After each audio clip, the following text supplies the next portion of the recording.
So today's episode, I want to focus it more on towards how do they prevent these injuries. So what do you think are the strategies that young athletes should follow to prevent these injuries? And then I would like you to dive deeper into each of those strategies. Yeah, so that's a great question. So let's take, for example, if a patient is diagnosed with the jumper's knee, the Osgood-Schlatter's disease, the first thing is to get a proper diagnosis. If there is pain, don't please just bear the pain. I would say 2-3 days is you can sit on it, but more than that, I think it's important to get the medical advice and get a diagnosis.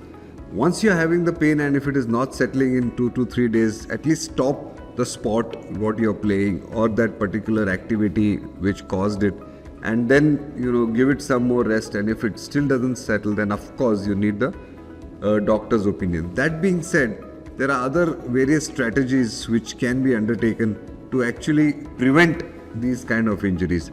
When you're talking about knee injuries, to have a proper warm-up before starting the sport, I think it's very important. All of us know it, but sometimes we just don't follow it. Second is to wear the proper knee supports, like we have the knee braces, the knee hinges, the shin pads, and all these are very important because they will absorb the impact of the injury when the injury happens and prevent the forces from going to the internal structures of the knee. So I think to wear that is very important. The third thing I would say is to have proper footwear. This is very important. Nowadays you have very fancy footwear. I wouldn't say that you've got to get the most expensive footwear, and that necessarily may not be the best.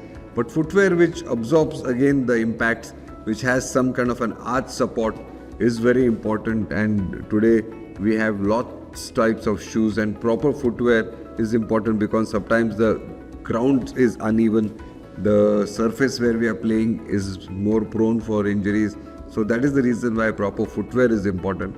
And last but not the least, the proper cool down, proper having a time to stretch yourself after the sport is over or the event is over is very important. Otherwise, rebound injuries can be seen very often. Right, sure.